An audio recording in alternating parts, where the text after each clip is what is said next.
morning, everybody. We had a wonderful beginning last night, and now we're going to continue with our discussion on secular spirituality. Before the introduction of our first presenter this morning, I want to advise you of the change in schedule. I mentioned last night that Yaakov Malkin could not be with us, and Ralph Williams will replace him. But Ralph Williams was unable to speak in the very same space or time as Yaakov because he has important classes in Ann Arbor. So this morning, Joe Schumann will replace Yaakov in the second space this morning, and Ralph Williams will speak to us on Saturday afternoon at 2:30.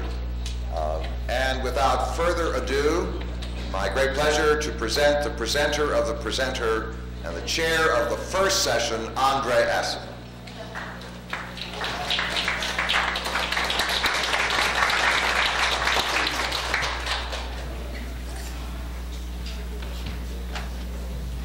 Good morning, everyone. I promise we won't speak about perfumes. Yes. Better?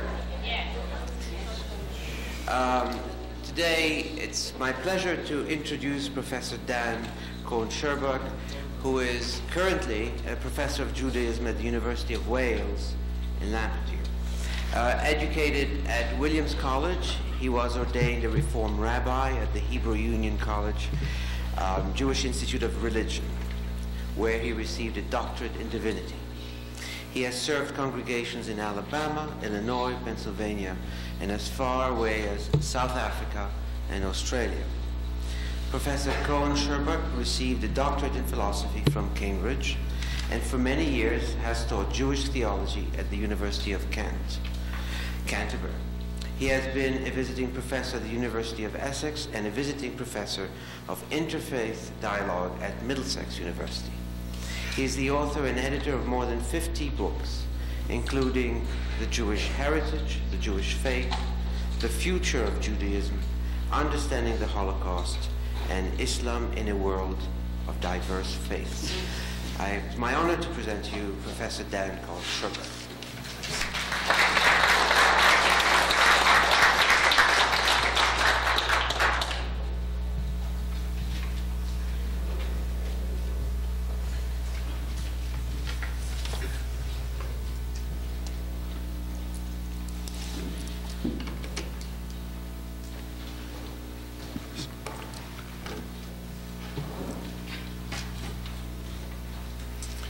Well, thank you very much. It's a pleasure to be here, and I'd like first to thank Sherwin Wine for inviting me to come for my second time now. Now, the topic of my paper this morning is Rethinking Traditional Spirituality, and it really does have a subtitle. The subtitle is Reflections on a Humanistic Spirituality. So I've directed my paper to a consideration of the question whether it is possible to be a humanistic Jew, as I think all of you are, and live a spiritual life. And I think that is the central focus of this entire colloquium. Now, some time ago, my wife and I were interviewing a cross-section of Jews for a book we were writing entitled The American Jew. And one of those we interviewed, actually the manager of a kosher, quasi-kosher delicatessen, described his early experiences as an Orthodox Jew. For him, the Jewish spiritual quest ended at about the age of 8. And this is what he said. He said, I came from an Orthodox family. I went to Hebrew school at the Orthodox synagogue. And he said, that's the biggest bunch of crap they ever invented. I couldn't reconcile anything these people were talking about with anything that made any sense. Miracles, prohibitions, keep the whole thing. There was one thing that set the seeds in motion very early on. I used to go to the Metropolis Science Museum. This was the Science Museum in the city where we conducted our interview, actually my hometown, Denver, Colorado. The folks took me. I went all the time. I loved it. You see these prehistoric things and all that stuff. Well, when I learned how to read, I see these things are 60 million years old. They got dates on them. How come then in religion school the calendar is 5,000 and some years old? So I start thinking about it at the age of 8. And I say, there's something wrong here. These people are telling me the world started 5,000 years ago, and these things are 60 million years old. So I go into the rabbi and I say, how come? And he says, that's the way it is. And I say, how can you say that's the way it is? I'm reading the Bible already, and I don't see anything about dinosaurs in there. Somewhere, somebody's got something wrong. I don't know who, but somebody's got something wrong. And all he keeps telling me is, that's what we believe in. Believe in it. And I say, thank you, and out I go, and I say, screw you and your whole deal.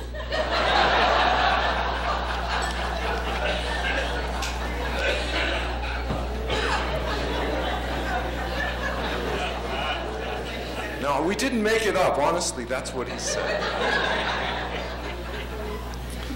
Now, I wonder how many of you, as humanistic Jews, feel much the same.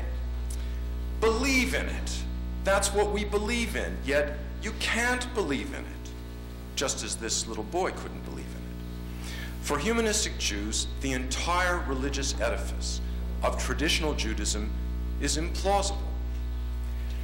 Does that mean that there is no possibility for humanistic Jews to live a spiritual life? Without a belief in God, is spirituality dead? And as I said, that is the question I want to address this morning, and I will provide you with my answer to that question. Now, certainly in terms of traditional Jewish spirituality, a non-theistic, a non-supernaturalistic understanding of Judaism leaves no room for the spiritual life. As I'm sure you're all aware, from biblical times to the present, the devout have found spiritual meaning in the belief in God, who created the universe, who chose the Jews, and who guides their destiny. Take, for example, the case of Abraham, who believed that God had called him to go to Canaan. Go from your country and your kindred and your father's house to the land that I will show you, God said. And I will make of you a great nation and make your name great, so that you will be a blessing. I will bless those who bless you, and him who curses you I will curse, and through you all the families of the earth shall bless themselves. Now this disclosure, this divine encounter, was the beginning of a chain of encounters, of further encounters with the deity. According to Scripture, not only did God speak directly to Abraham, not only did he reveal himself propositionally in sentences to Abraham and to Isaac and to Jacob, he also disclosed his will to them through various other types of revelations. In addition to direct communications, as well as disclosures through divine messengers, God revealed himself to the patriarchs through dreams. In all these cases, the spiritual life was predicated on the belief in the existence of a deity who is both transcendent and immanent in the world. A typical example of such an encounter took place when Jacob, Abraham's grandson, fled from his brother Esau to Haran. There he had a vision of a ladder rising to heaven, a spiritual vision. And he came to a certain place and stayed there that night because the sun had set. Taking one of the stones of the place, he put it under his head and lay down in that place to sleep. And he dreamed that there was a ladder set up on earth, and the top of it reached to heaven, and behold, the angels of God were ascending and descending on it. And behold, the Lord stood above it and said, I am the Lord, the God of Abraham your father, and the God of Isaac. The land on which you lie I will give to you and your descendants. A archetypal spiritual encounter.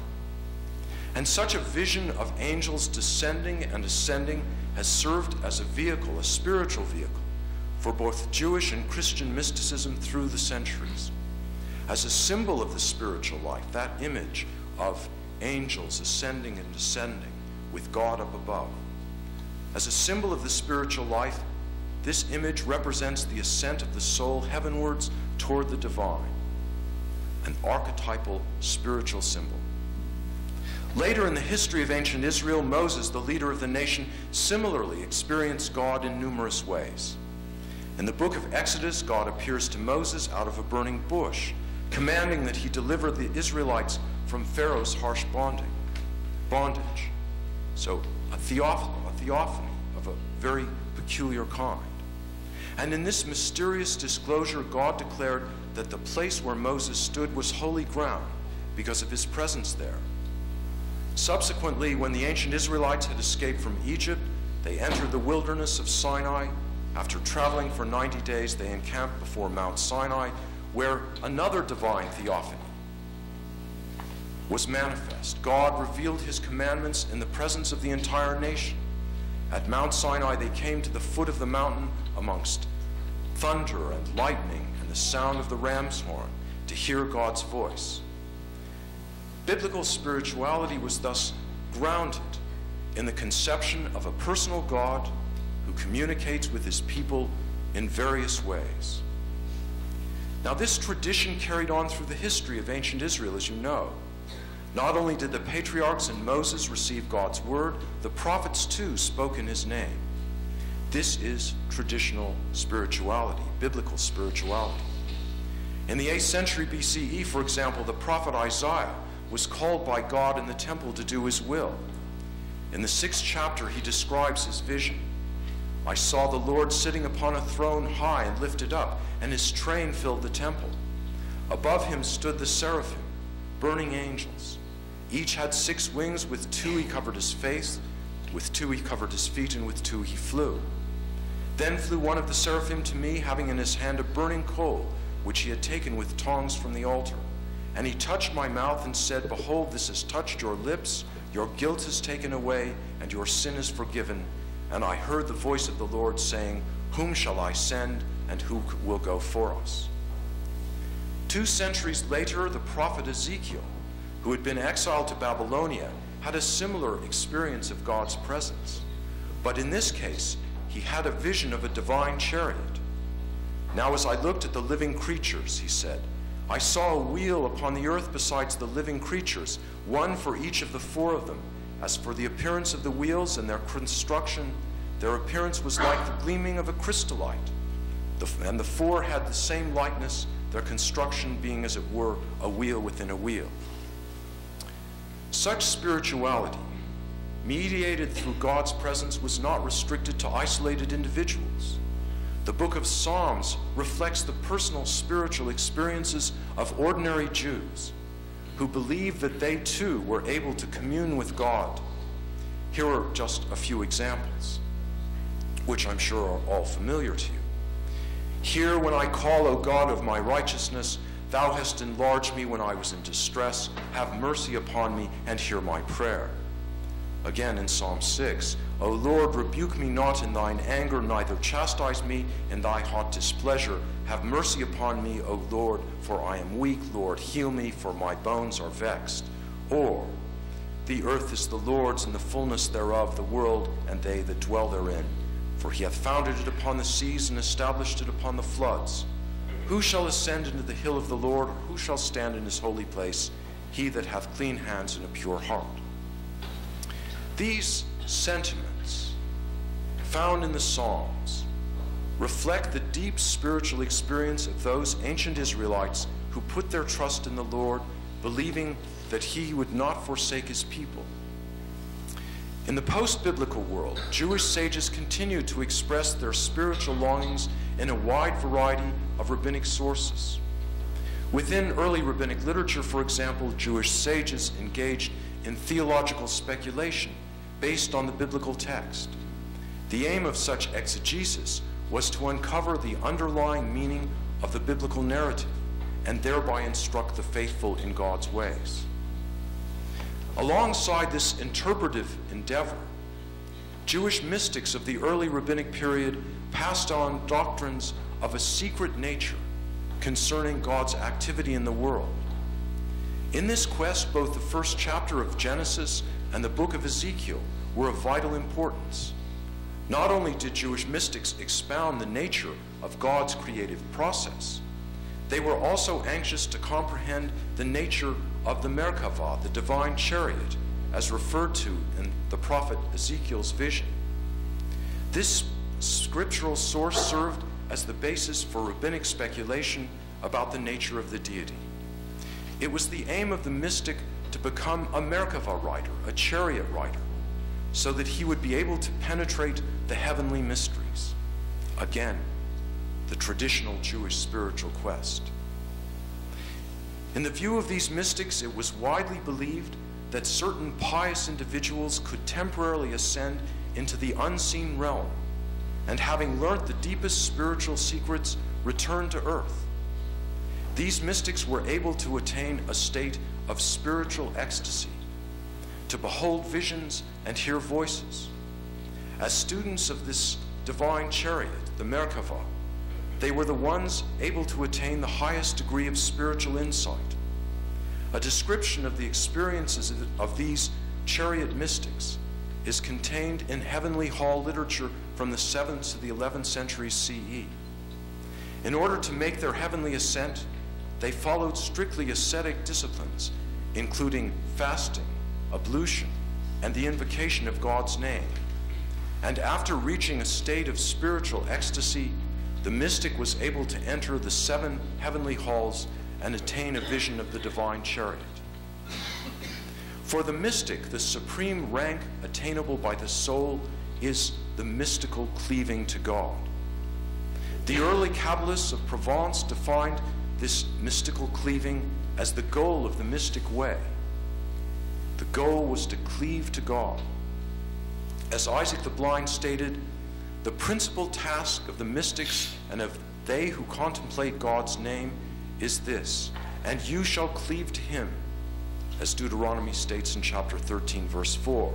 And this is the central principle of the Torah and of prayer and of blessings, to harmonize one's thoughts above, to conjoin God in his letters and the letters of his name, and to link the 10 Sfirot, the divine emanations, to him. For the Jewish philosopher and mystic Nachmanides, cleaving to God is a state of mind in which one constantly remembers God and his love, to the point that when a person speaks with someone else, his heart is not with them at all, but is still before God.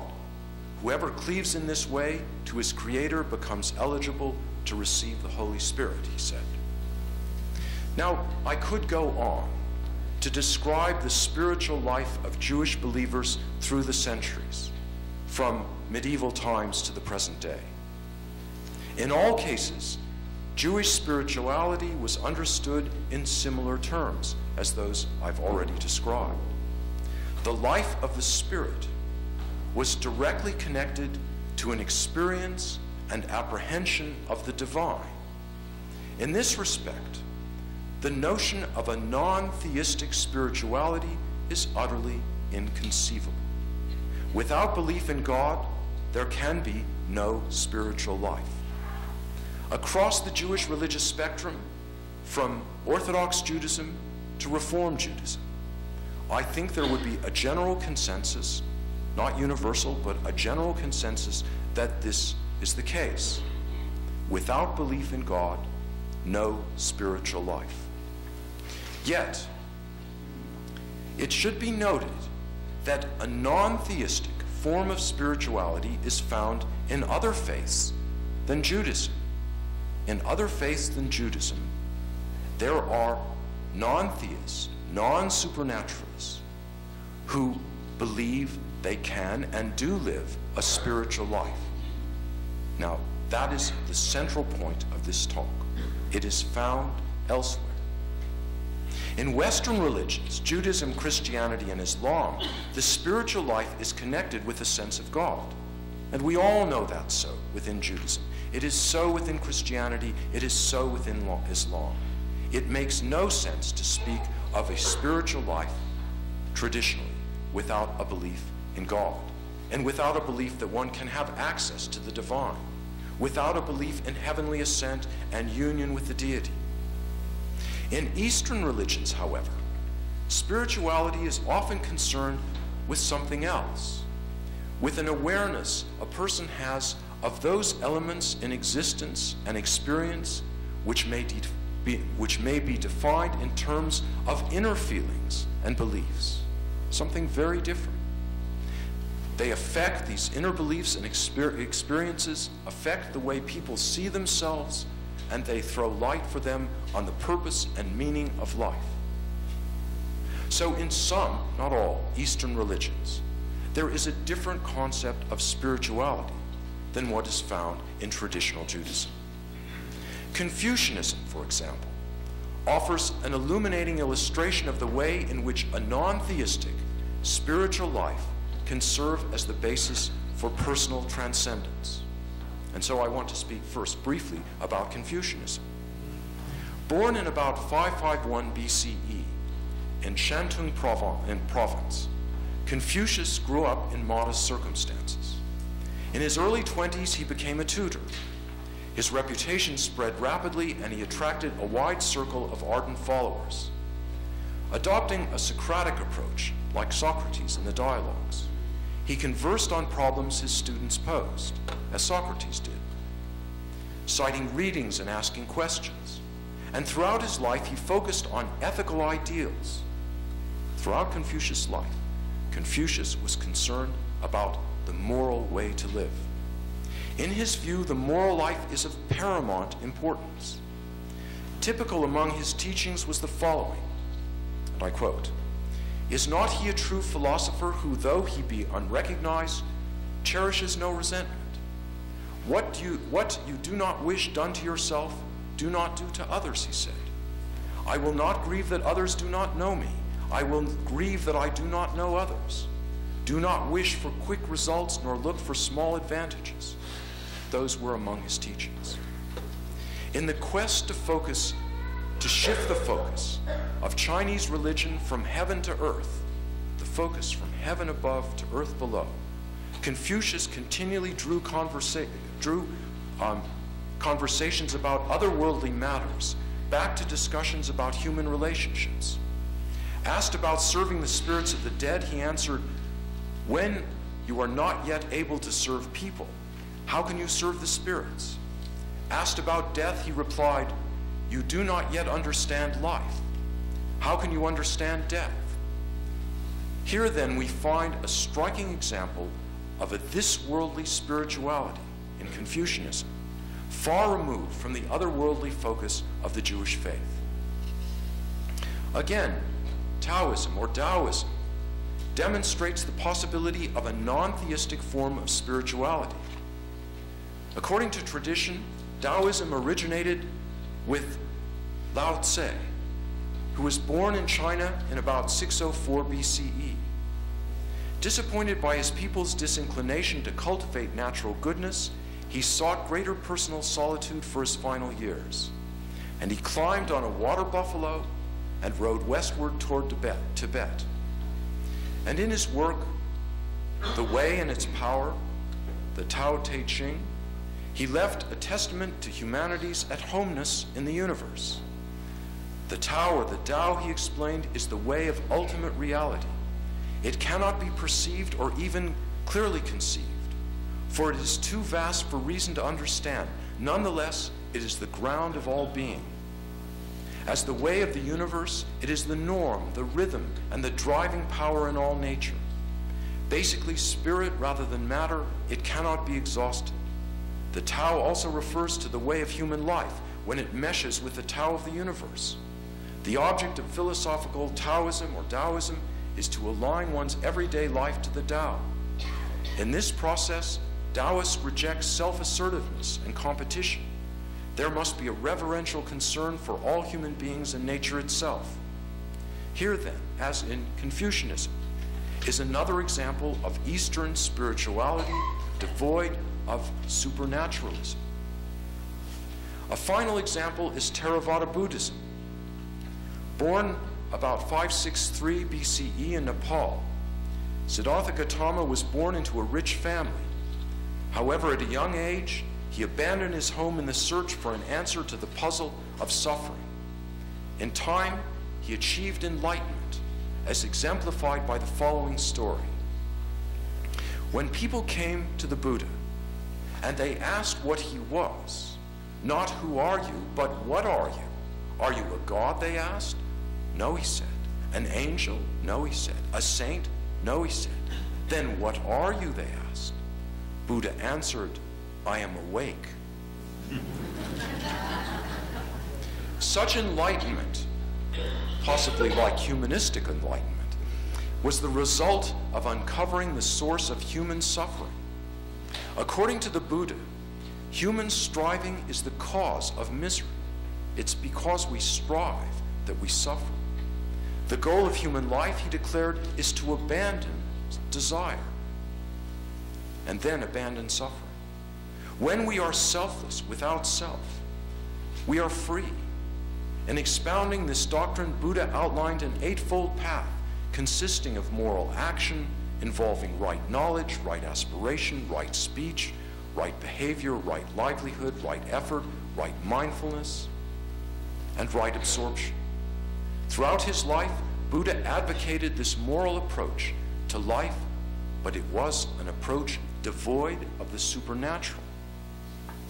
We can see, therefore, that the spiritual life in these major world religions is radically different from what is found in traditional Judaism. For the adherents of these faiths, Confucius, Taoists, Buddhists, spirituality is understood in this worldly terms, not otherworldly, but this worldly terms. Here, the spiritual dimension of existence finds expression in philosophical categories and moral sensitivities.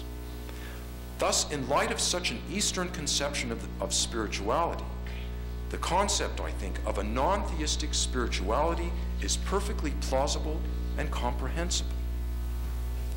Hence, there is every reason to think that secular, humanistic Judaism constitutes a spiritual pathway akin to the non-theistic spiritual approaches of these Eastern religious systems.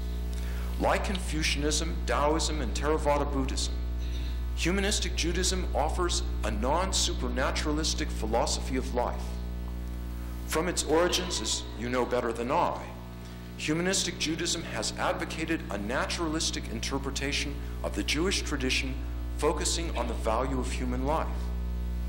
In 1986, for example, the Federation issued a proclamation stating its ideology and aims. And this declaration was based on a number of presuppositions, some of which are metaphysical in nature, about existence, such as the following. Human reason has intrinsic value, as Sherwin Wine always reminds you. The natural universe stands on its own, requiring no supernatural intervention. We live in a world where there is no supernatural intervention. Human beings are able to solve their problems both individually and collectively. Life should be directed to the satisfaction of human needs. Every person is entitled to life, dignity, and freedom. Jewish survival is necessary. Jewish history is a human story, not a story about the divine, but a human story. Jewish identity is an ethnic reality. Judaism has always undergone change. Israel should be a secular, humanistic democracy. Religion and state should separate. Individuals should have the right to privacy and moral autonomy. Equal rights must be guaranteed to all. Metaphysics and ethics bound together in this vision. The metaphysical presuppositions of such claims are radically different, as you know, from the central tenets of the Jewish faith, which have served as the basis for Jewish spirituality through the centuries. They are different.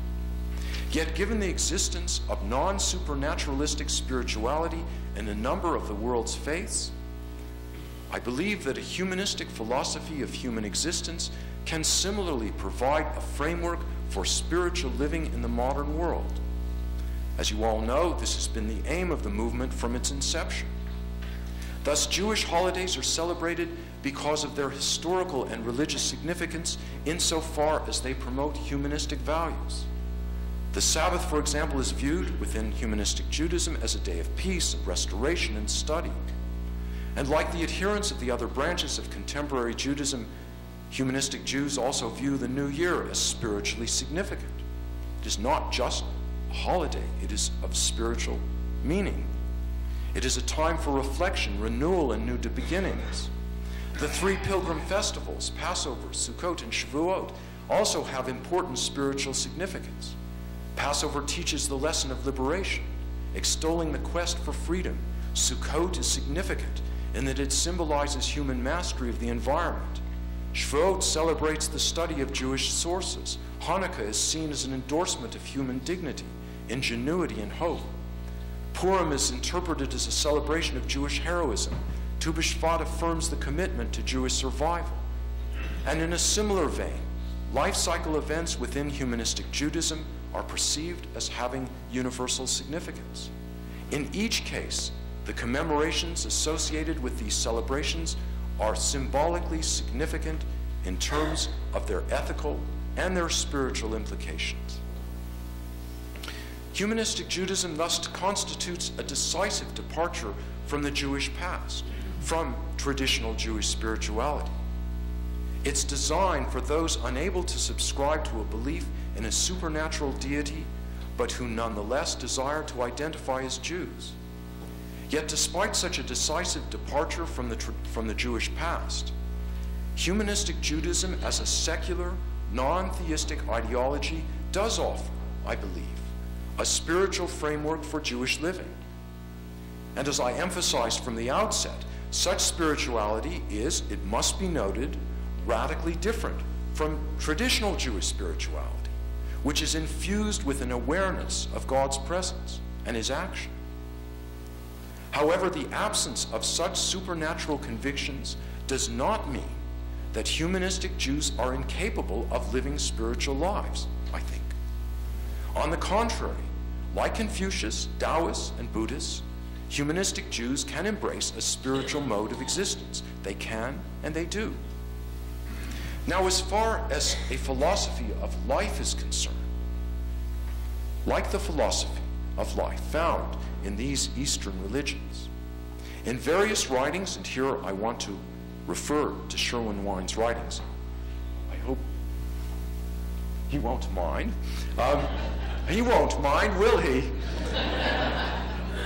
Sherwin Wine has provided a framework for living with courage in a world devoid of divine assistance. And such a worldview is not dissimilar to that proposed by Confucius, Lao Tse, and the Buddha. Now, no doubt, I'm sure no doubt, Sherwin would be embarrassed, are you embarrassed, to be compared to these founders of Confucianism, Taoism, and Buddhism. Yet, like the views of these religious figures of the past, the philosophy of secular humanistic Judaism which he espouses seeks to make sense of human existence without an appeal to supernatural reality. In Judaism Beyond God, he emphasizes that secular religion functions in the same way as traditional Jewish belief. And he says, and I quote, "The designation secular religion is a dramatic way of conveying the truth that humanistic Judaism plays the same role in the lives of humanistic Jews that conventional Judaism plays in the lives of its adherents. It provides a worldview and a basis for decision-making. If we define religion as a philosophy of life, then humanists are religious." End of quote. And I would add, spiritual as well. Religious and spiritual. In a later book, Staying Sane in a Crazy World, which I'm going to refer to now, and I should add just anecdotally, when Sherwin very kindly gave me a copy of that book and I showed it to my wife said, "It won't sell." It won't sell because people don't want to stay sane in a crazy world. They want to be crazy in a sane world. And I'm sure, of course, it's sold amongst the humanists and rational people like you, but it hasn't had a market. There haven't been millions of copies sold, have there? But I'm sure if Osama bin Laden wrote a book entitled "Saying Crazy in a Sane World," which would be suitable, he would sell many copies. Well, in a later book, Staying Sane in a Crazy World, Sherwin provides a detailed presentation of the human condition and the ways in which it is possible to confront life's perplexities without recourse to supernatural belief. In his view, we live in a crazy world. There is, he argues, no moral order. Life is filled with cruelty, hardship, and despair. Traditional religion, however, offers a means of coming to terms with the absurdities of life. From the beginnings of history, he writes, traumatized men and women have sought to compensate for the absurdities of the natural world with the comfort of the supernatural. If death was not real, if this life was followed by the rewards and punishments of the afterlife, then the universe would take on a meaning that ordinary human existence had not found. As far as the Jewish faith is concerned, the belief in reward and punishment in the hereafter was of vital importance. Yet such an approach, he thinks, is a delusion. God does not exist, and therefore there is no divine intervention that will solve the world's problems. Instead, human beings must rely on themselves to create a better world. Secular religion, he argues, must take the place of religious faith. He says, and I quote, secular religion is the worldview molded by science and capitalism. It stands in opposition to traditional religion. It seeks to answer the same questions that religion does, but provides different answers. And according to Wine, this approach is based on reason. Repeatedly, he asserts that staying sane in the face of life's dilemmas demands that one accepts the absurdity of life. In part 2 of this book, he outlines what he believes are 10 essential steps towards sanity. Together, these steps comprise a philosophy of life, not unlike what is found in the writings of Eastern thinkers, based on non-theistic assumptions.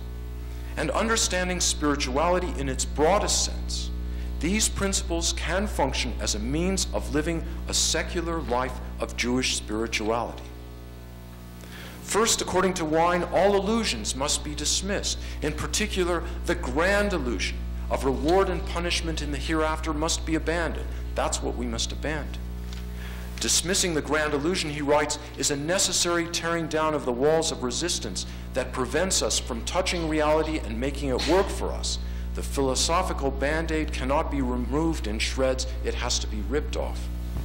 And this dramatic image that he uses emphasizes the radical rejection of traditional eschatology, belief in the final days, in fulfillment in those final days, which must be firmly discarded if one is to cope with life's difficulties. As an alternative to the grand illusion, human beings must accept certain truths. We cannot expect to be rewarded for what we do or punished for what we do badly. If good things happen to us, this is completely fortuitous. There is no just or living providence. Life and people are not the center of the universe. Only the human agenda is a moral agenda. In other words, human beings must learn to live without the illusion of divine reward. God does not intervene in human history to deal with the difficulties facing men and women. Instead, we must learn to rely on ourselves. And that, he thinks, is the first step towards sane living. The second step in such a secular spiritual path, what I want to call a secular spiritual path, is to reject despair. Despair, Wine states, begins with the complaint that since the world is without meaning, then human existence is meaningless. This, he contends, is a mistake. Realistic people, he asserts, welcome the indifference of the universe. When we experience terrible events, this is not because of our own actions. The laws of nature are blind, deaf, and dumb. Thus, we must simply accept that life cannot be manipulated to serve our needs. Faced with the impersonal nature of existence, we can liberate ourselves from dependence on external cosmic forces and seek to improve human life ourselves. If you reject despair, Sherwin argues, then you admit the possibility of happiness. This is the third step.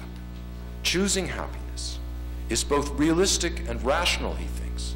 We should take pleasure in life. We should seek to control our own destinies. We should have few regrets. Life without problems is a utopian fantasy, a fantasy. Yet it is still possible to derive pleasure from daily existence. Realistic happiness, Wine writes, is a life in which pain is inevitable, but in which pleasure outweighs pain. It is a life where problems never cease, challenges never disappear, choices never go away, and mistakes can never be repealed. The fourth step involves having appropriate expectations. We must avoid harboring exaggerated hopes which lead to perpetual disappointment. Human beings, Wine continues, must be realistic both about themselves and others, as well as the possibilities that life offers. Only by accepting life's limitations can there be true satisfaction and contentment. In this context, step 5, Taming Fear, calls for a realistic appraisal of the dangers of human life. Rather than being overwhelmed by fear, we must seek to control, fashion, and focus our feelings. And like fear, anger too must be controlled. There are, Wine writes, so many things that provoke our anger: physical assault, verbal insults, aggressive intrusion, cruelty, humiliation, and undeserved wrongs. In the face of such aggression, we must not lose self-control.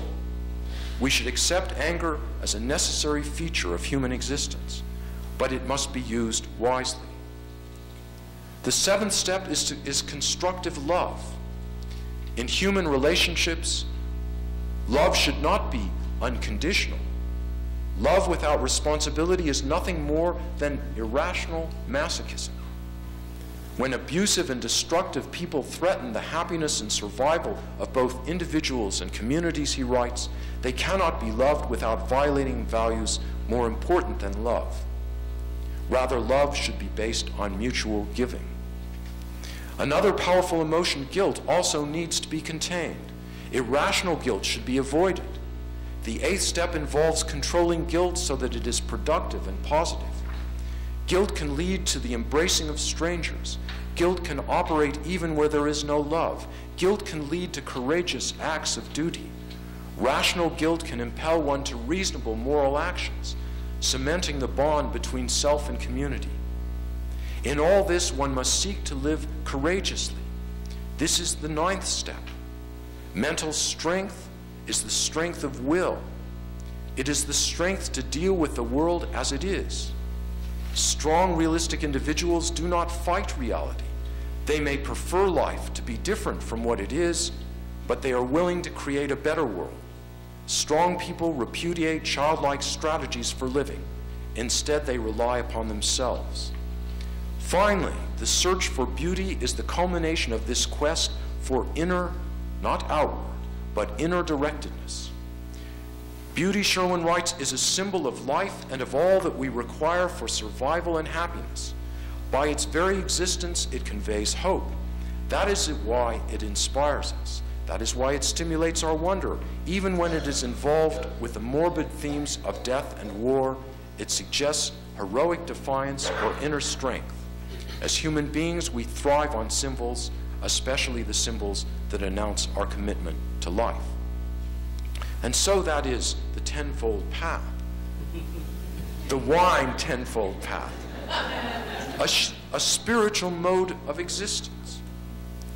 At least, I think it is in non-traditional Jewish terms. And as I said, Sherwin would be embarrassed to be compared with the founders of Confucianism, Taoism, and Buddhism. Yet his formula for secular living is similar to the non-theistic philosophies of these Eastern faiths that I briefly outlined. In all cases, there is no appeal to an external deity who is immanent in the world and providentially guides human life. No appeal, no supernatural appeal. Rather, there is stress on inner directedness, in finding meaning in daily existence. These non-supernatural ideologies are grounded in an acknowledgement of the realities of human life and the need for human beings to accept reality and live in harmony with one another. And like Confucianism, Taoism, and Theravada Buddhism, I believe that secular humanistic Judaism provides a non-supernaturalistic mode of spirituality for those Jews who are unable to embrace what Wine calls the grand illusion. It must be emphasized that such spirituality is far removed from the kind of spirituality that has animated Jews from ancient times to the present. In the past and today, Jewish believers, the devout within our faith, turn to God to provide meaning to life.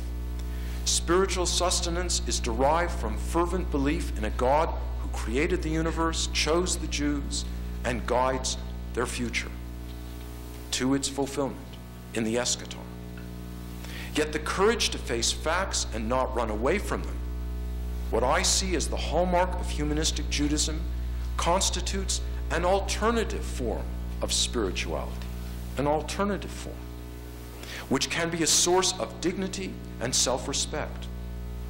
Within this context, human reason, rather than traditional religious faith, serves as the guiding principle for daily living.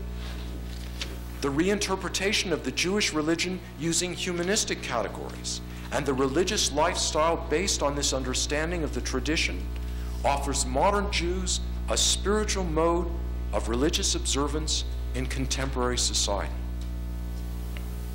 And so, in conclusion, in confronting the events of the last month, the wanton destruction of human life and the threat of terrorism, I think that this kind of inner-directed spirituality, based on human courage and hope, can serve as the basis for sane living, for rational, sane living, in a world beset with irrationality and fear.